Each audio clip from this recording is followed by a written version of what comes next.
The Brisbane Lions are through to the 2024 AFL Grand Final after one of the games of the year in a massive win against the Geelong Cats. And overall, this game was just so insane, just so many ways, and I just want to spend all the time getting into this because this game was a freaking movie, man. That's all I can say about it.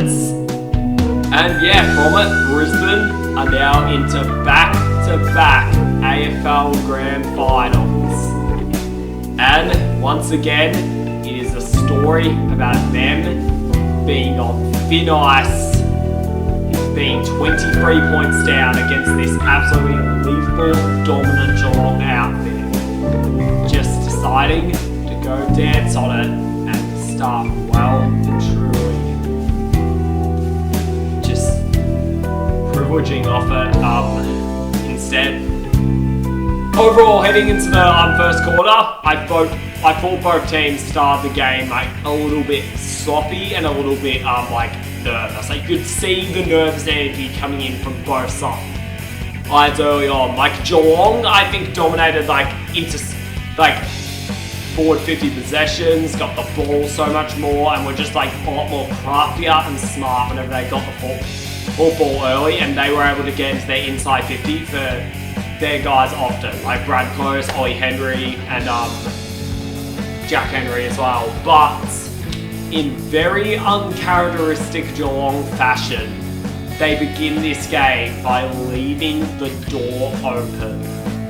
I just legitimately just freaking hurt my freaking side of my foot on the chair that I normally sit on. So yeah, I'm in a side bit of pain at the moment. So that's just something that just happened during the freaking recording. It's gonna be fun to deal with.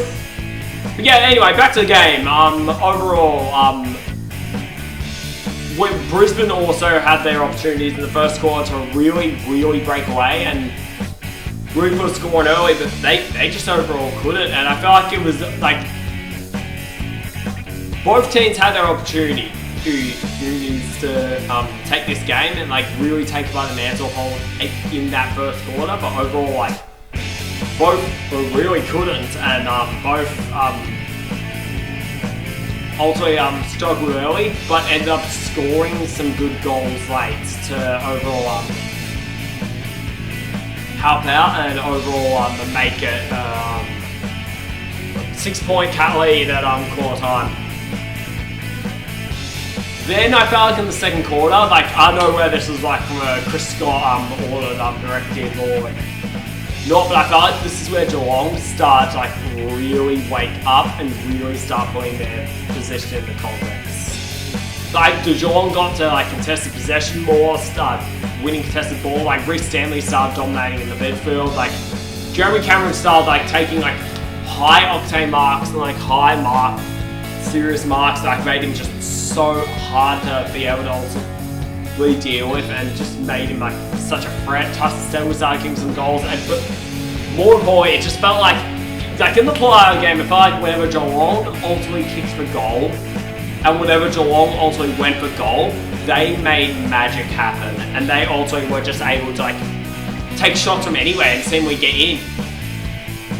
And the same thing happened in this second quarter. It just felt when they entered inside 50 off turnover with possession of the ball, most of the time they were just going to find a way to kick a goal and find a way to really get some serious scores on the board.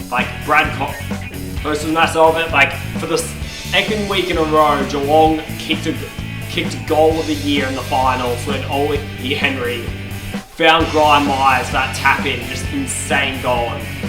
And Ollie Henry was such a fire starter in that overall possession anyway, and it got to a point where the Cats kicked 5 in a row. All the country folk who had travelled on were just acting so crazily, so intense and just so excited. And overall, it was just a massive Geelong mood as they took a 23-point lead into half time. And once again, the question was, could the Lions respond? They had come back from 44 points down the previous week.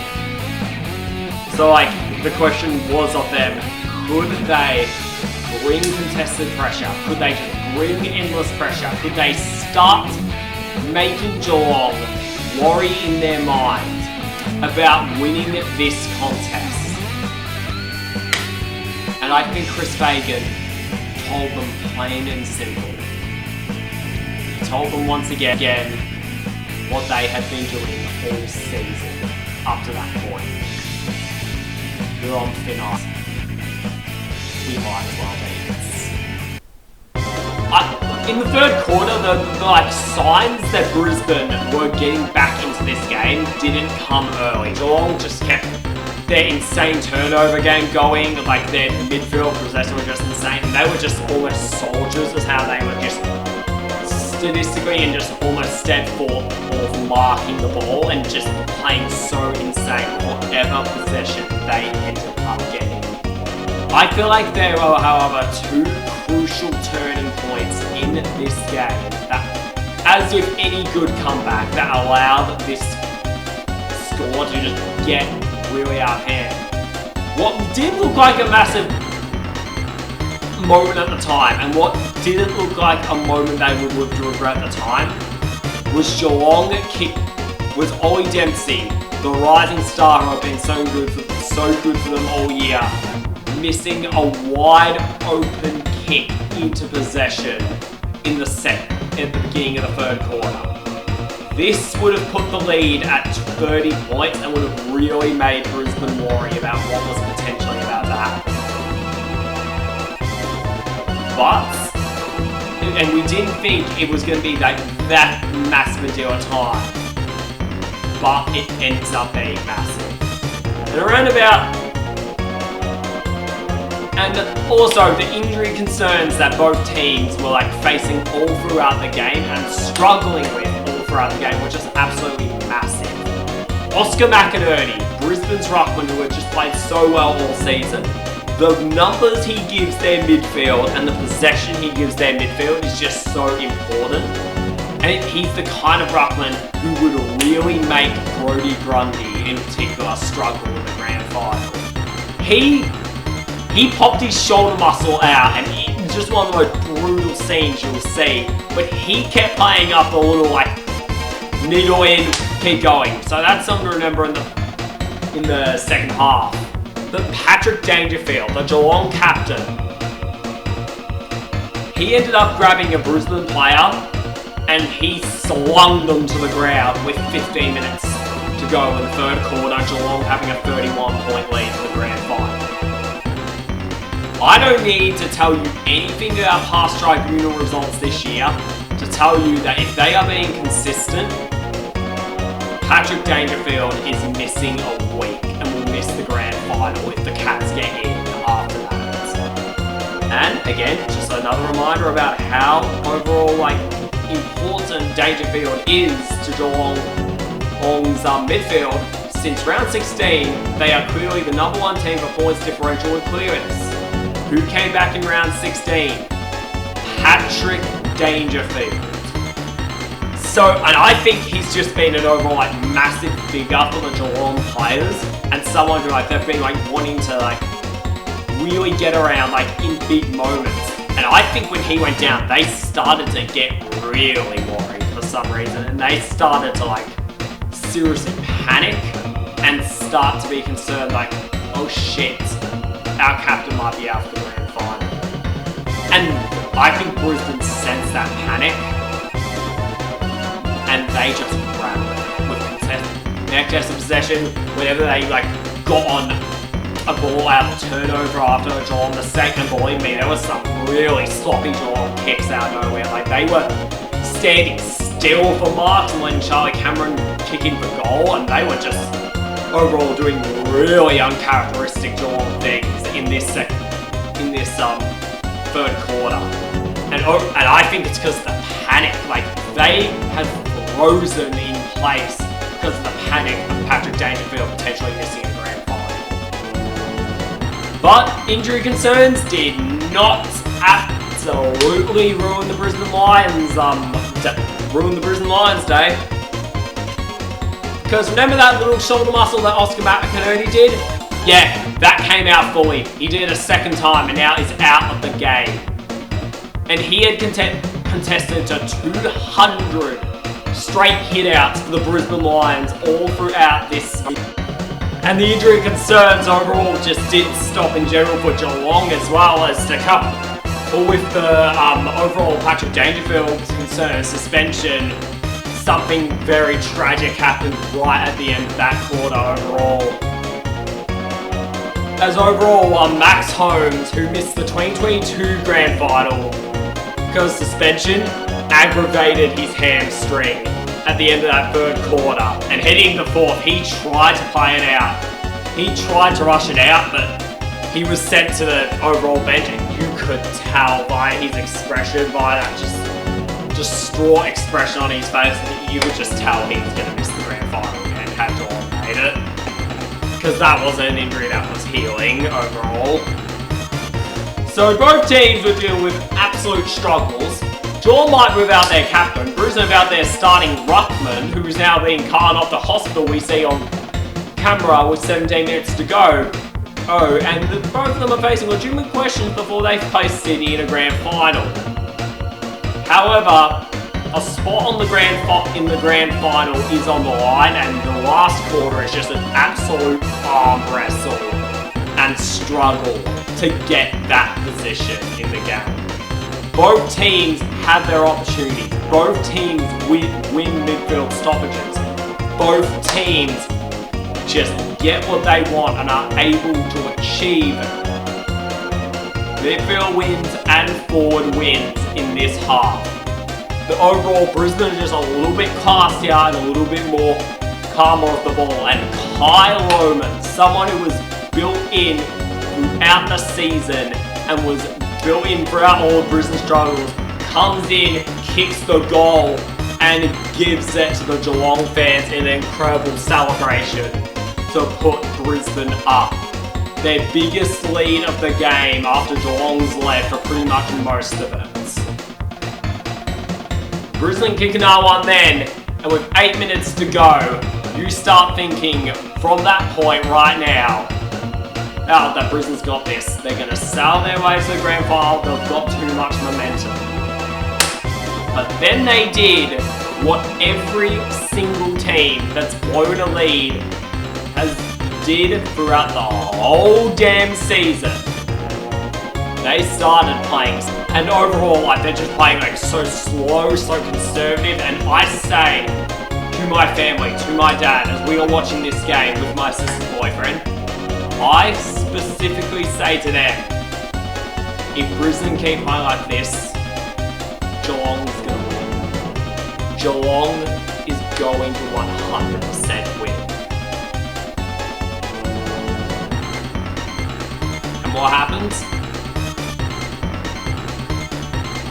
Geelong start to win midfield possession, start to get the ball inside their inside 50, start to dominate in pressure, build the pressure up, and start to get inside 50 more and more and more throughout the game. And with 4 minutes to go, the ball in their hand, Ollie Henry, the small forward who missed the 2022 premiership, who has been absolutely massive for this Geelong Cats lineup all season long, calmly snaps, converts, and scores. Cats up, Cats back up, and they go to a Brisbane fan who just has the most depressed look on his face, and you can just tell on his face right now, out of all the September heartbreak that has happened to these football carpet throughout all this time, this one is going to hurt the most. And we are just going to be talking on this chair about how the Super Club Geelong found a way to do it again.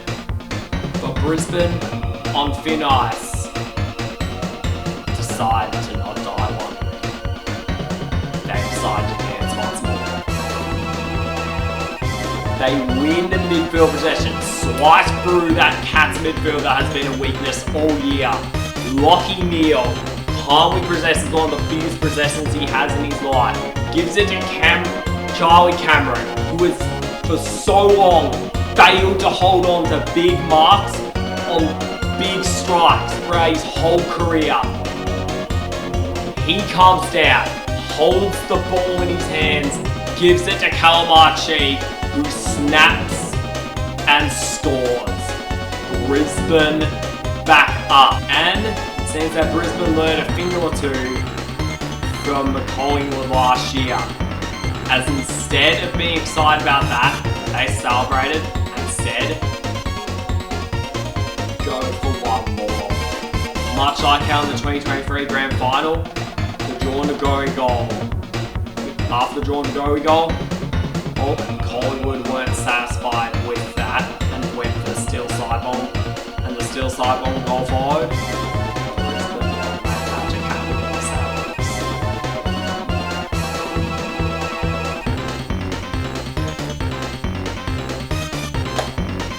So they win midfield possession again.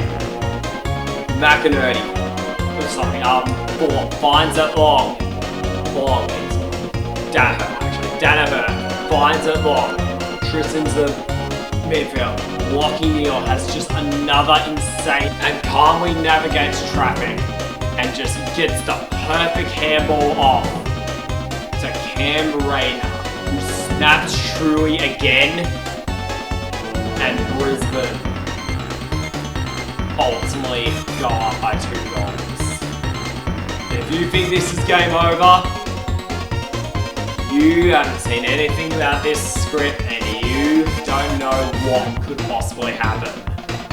Because Geelong, frantically, whenever they get ball, whenever they get possession, just go on the insane turnover game and just put dramatic pressure on the Lions until they get a kick of forward 50 and Reece Stanley marks it with 50 seconds to go on the clock. Flush it all aside in this moment and be the hero. Reece Stanley calmly walks in possession. He kicks, and the football gods decide that 2-time premiership player Reece Stanley is funny evil for them, despite how much they watch it. It's sales rights. Brisbane have won. Overall, just I cannot describe how insane of a result this was. Like, one of the games of the year, well and truly, and just an phenomenal result for the Brisbane Lions. We've done reviews like this, and we've done build up like this throughout the whole season, and I cannot describe to you how.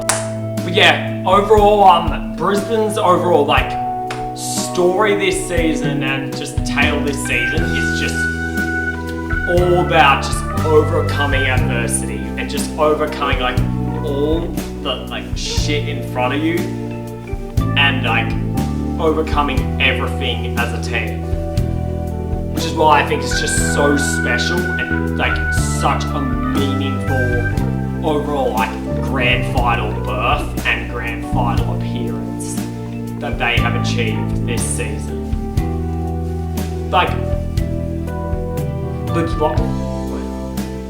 Last year, I felt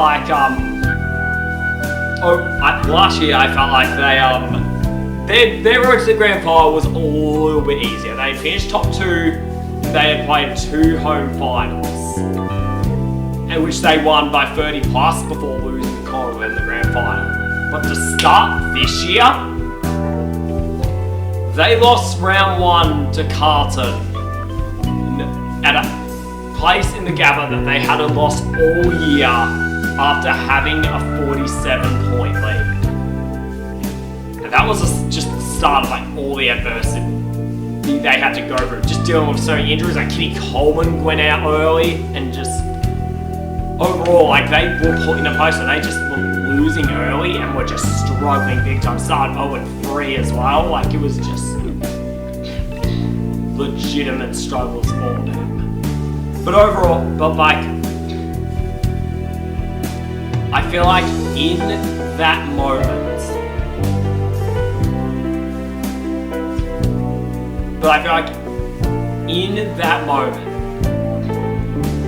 in the moments that they were struggling, they had the opportunity to blood players and to blood like legitimate like new kids who could come in and just help them so much. Which they did in Kai Logan, which I cannot explain how much I freaking love this guy, and Logan Morris. Both players who just had absolutely phenomenal and incredible overall like roles and played a massive part in both games against GIS and Geelong. Another thing that they were able to do was overall help get like players like Joe Danaher and Charlie Cameron and give them moments and help them through moments that they could help with later. And overall, they got through those moments, got through their form struggles, and ended up playing massive roles in both games against GIS and Geelong. And overall, even when they got their season back on track, even when they overall like found a way to get back into this season,